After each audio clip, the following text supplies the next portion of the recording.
कर दिया। जब उसे नात नबी ने बता दिया कि तूने गुनाह किया है, तो उसने खुदा के हुजूर माफी मांगी।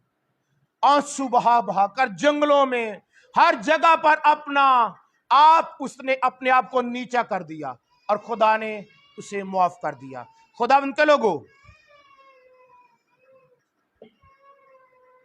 इसीलिए यूहन्ना के खत में हमने पढ़ा है कि अगर अपने गुनाहों का करार करें तो क्या है जी, तो वो हमारे गुनाहों को माफ करने और हमें सारी नाराजगी से, थोड़ी सी नहीं, सारी नाराजगी से क्या है जी, पाक करने में क्या है, सच्चा है। और फिर अगली बात क्या है, आदल है।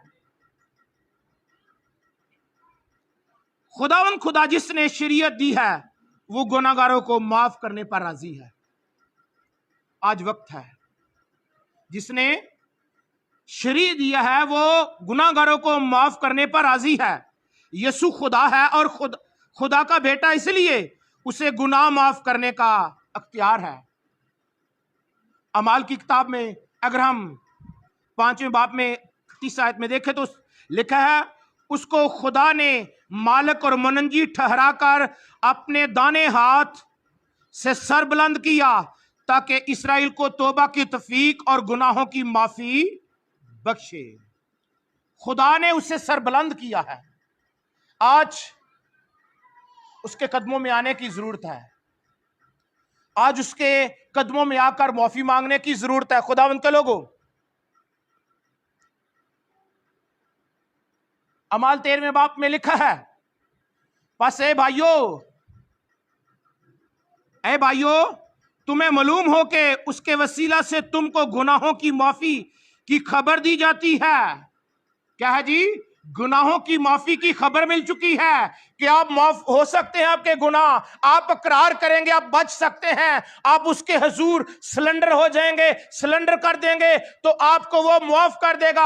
आप जो मौत की वादी में जा रहे हैं, आप जो जहन्नम में जा रहे हैं, आप जो तमाम तरह की लानतों में जा रही है, आपको वो पाक कर देगा, बचा लेगा, छुड़ा लेगा। खबर मिल गई, आप इकरार करें। इकरार करना ही तो मुश्किल है। जब माफी मांगते हैं तो क्या होता है, तल्लक बहाल होता है, रिश्ता बहाल होता है। और फिर दूसरी बात क्या है, माफी का वसीला सिर्फ कौन है, यीशु मसीह है। माफी का वसीला यीशु मसीह है। खुद गुनाह से दबे हुए इंसान के लिए यह निजात का उम्दा तरीन पैगाम है। यीशु मसीह ने खुद और उस औरत को माफ किया, कहा तेरे गुनाह माफ हुए। और इसी तरह फिर जिस मफलूज को खुदावंद यीशु मसीह ने शिफा दी, उसको भी कहा फिर गुनाह ना करना, तेरे गुनाह माफ हुए। और जब हम शिफा पा जाते हैं, बीमार किस वजह से हुआ, मफलूज फालज किस वजह से हो गया, उसका हिस्से, उसके बदन के हिस्से अज़ा जो थे काम करना छोड़ गए, किस वजह से, गुनाह के बाइस। बदचल वो किस वजह से बन गई, किस वजह से वो बदकार गिनी गई, गुनाह की वजह से। और हम भी गुनाह से जब तौबा करेंगे तो क्या है, वो माफ करने में सच्चा और आदल है। और फिर आज यीशु मसीह जिस्मानी तौर से दुनिया में मौजूद नहीं, लेकिन वो नादीदनी तौर पर हमें एक एक को माफ करने में कादर हैं। वो प्यार करते हैं, वो एक एक को माफ करने के लिए तैयार हैं। हमें अपनी आंखें बंद करनी चाहिए और खुदा से माफी मांगनी चाहिए कि खुदा हमें माफ कर। हम तेरे सामने अपने आप को लाते हैं। जब तक जितने मर्जी पाक सक्रमेंट आप मनाते हैं, आप शायरबानी लेते हैं, आप तमाम उन पाक रस्मात को जो खुदा ने मुकर्रर की हैं उनके मुताबिक जिंदगी गुजारते हैं, लेकिन अगर आपके गुनाह माफ नहीं हुए तो पाक सक्रमेंट आपको बदल नहीं सकते, आपको नजात नहीं दे सकते। आपको नजात दे सकते हैं तो सिर्फ यीशु मसीह का लहू है। हालेलुया।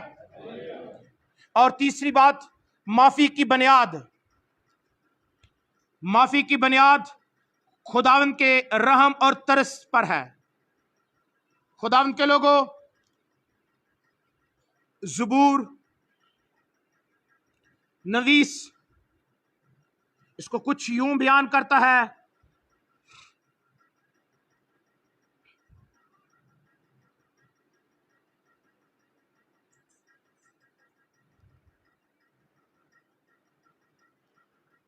लेकिन वो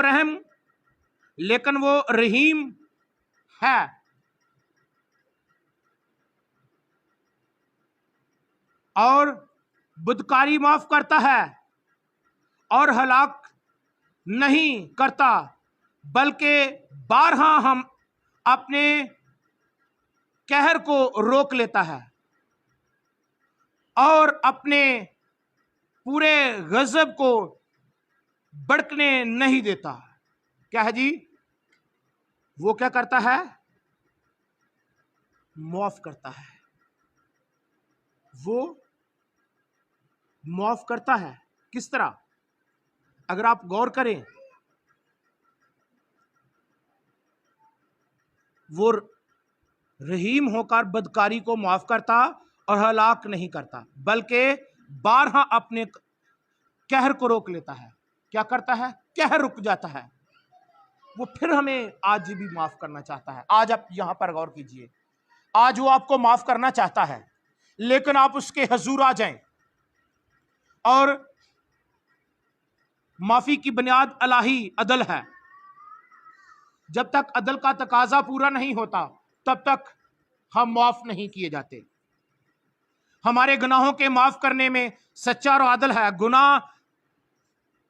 खुदा गुनाह माफ कर सकता है और फिर भी वो पाक और आदल रह सकता है। माफी की बुनियाद मसीह का खून है। इसियों का मुसन्निफ कहता है, हम उसमें और उसके खून के वसीला से मखलसी यानी कसूरों की माफी हासिल होती है। क्या कहता जी? हमें उसके खून के वसीला से, यीशु का खून जब हमारे बदनों पर लग जाता है तो हम माफ हो जाते हैं। और खून से मुराद मसीह का कफारा है। वो काम है जो उसने सलीब पर पूरा किया। सलीब पर उसने अपना खून बहाकर हमारा कामल कफारा, अब्दी नजात के लिए कामल मुआवजा हो गया है हमारा। और फिर खुदा का फैसला यह है कि जो जान गुनाह करती है वही मरेगी। कफारा तो हो गया है, और फिर अगर जिस तरह वो एक आयत बोली थी, जो जानबूझकर गुनाह करता है हरगिज़ माफ ना होगा।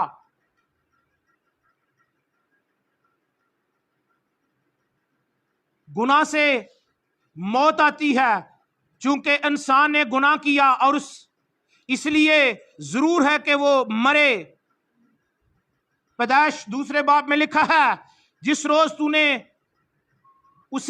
उसमें से खाया तू मरा। जिस रोज उसमें से खाया, जिस रोज हम खुदा का हुक्म तोड़ देते हैं, हम मर जाते हैं। जिस कदर खुदा के हुक्म अदूली करते हैं, और फिर खुदा ने गुनाह के कफारे में हमेशा खून मांगा है, क्योंकि खून मौत की अलामत है। आदम और हवा की बरहनगी को डांपने के लिए भी खून बहाकर चमड़ा हासिल किया गया। आदम और हवा की जब बरहनगी डांकी और जब उनका नंगा पुरुन तो पत्तों के साथ सिया था, लेकिन खुदा ने उनको चमड़े का लिबास कहां से दिया? क्योंकि किसी की मौत हुई है, किसी का खून हुआ है, कोई कफारा उनके लिए हुआ है। और जब हम गौर करें कलाम पाक में, हाबिल की कुर्बानी इसलिए कबूल हुई थी कि उसमें खून शामिल था, और कायन की कुर्बानी रद्द की गई क्योंकि उसमें खून नहीं था। हाबिल अपने भेड़ बकरियों के बच्चों, पलोठे बच्चों का और कुछ चर्बी का हदिया लेकर गए हैं। हम जब खून का हदिया खुदा बाप के लिए पास लेकर जाते हैं, अपने ऊपर यीशु का लहू मांगते हैं, खुदावन तेरे लहू की कुदरत को लेते हैं। खुदावन तेरे लहू को हम ले चुके हैं, हम सेफ हो चुके हैं। हमारे गुनाह दूर कर दिए हैं तूने, हमारी निराशियां दूर कर दी हैं, हमारे तमाम वो ऐब वो खामियां जो हम पर जो थी वो तूने ऐ खुदा अपने खून के वसीला से सारी खत्म कर दी है। हम तेरे सामने खून लेकर आते हैं। वो मेरे भाइयों मेरी बहनों आपको नहीं देखता, आपको नहीं देखता। वो किसको देखता है? वो सिर्फ देखता है तो अपने बेटे का खून देकर आपकी दुआओं को, अपनी मुनाजातों को, आपकी दरखास्तों को कबूल कर लेता है। क्योंकि कबूलियत तभी है जब यीशु मसीह का खून लेकर उसके सामने जाते हैं। खुदावंद के लोगों, एहबार की किताब में अगर हम पढ़े तो वहां लिखा है, जिस्म की जान खून में है और मैंने मज़बा पर तुम्हारी जानों के कफारे के लिए उसे तुमको दिया। मज़बा पर खून क्यों लेकर जाते थे? और कहन जब कौम उम्मत के गुनाह लेकर जाता, पहले कुर्बानी गुजरानता, फिर पाक तरीन मुकाम में जाता।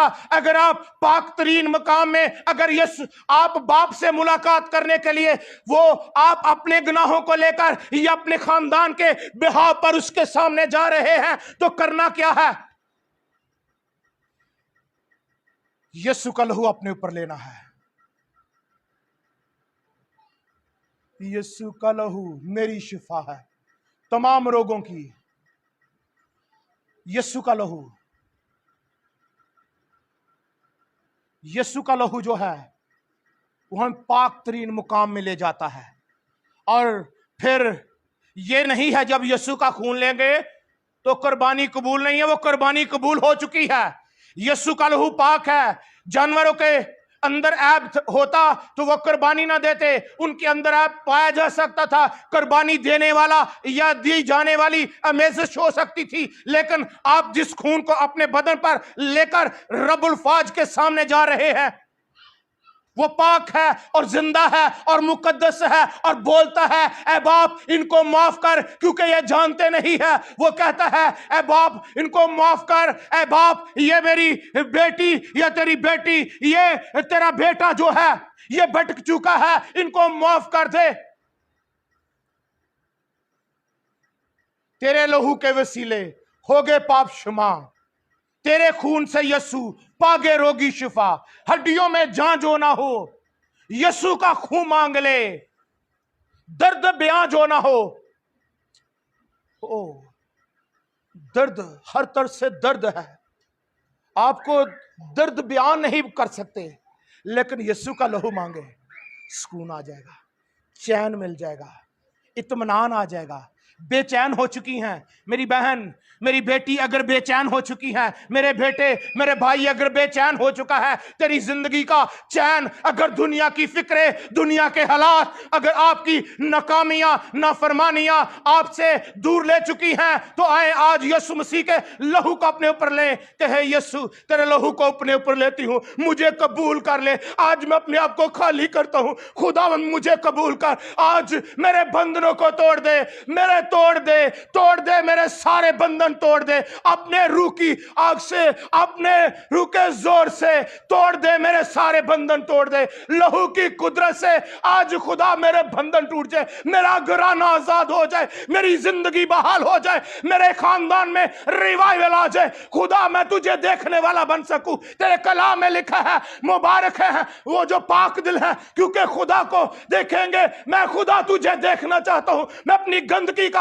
अपनी नाफरमानी का, अपनी आलूदगी का, बहूदगी का तेरे सामने करार करता हूं। आज तुझे अपना शख्सी निजात दहिंदा कबूल करता हूं, तुझे अपनी जिंदगी में लेता हूं। खुदा मुझे कबूल कर। मेरे भाइयों, वो आपको माफ करने के लिए यहां पर आपके पास है। अपने पास देखिए, वो आपके पास खड़ा है, वो आपके पास है। वो कहता मैं तेरा साथ ना छोड़ूंगा। वो आपका साथ नहीं छोड़ना चाहता। दुनिया वाले हाथ पीछे कर सकते हैं, पर आपका वो सच्चा साथी है, साथी है सच्चा खुदा भी है। साथी है और साथ खुदा है। जहां पर जान देने की बात आती है, दुनिया वाले साथ छोड़ देते हैं, लेकिन वो इस कदर साथी मुकद्दस और बाबरकत है कि क्या जान दे दी मगर मुंह से कुछ ना कहा। Hallelujah, hallelujah, hallelujah, hallelujah. यीशु के जलाल के लिए जोरदार ताली बजाएं।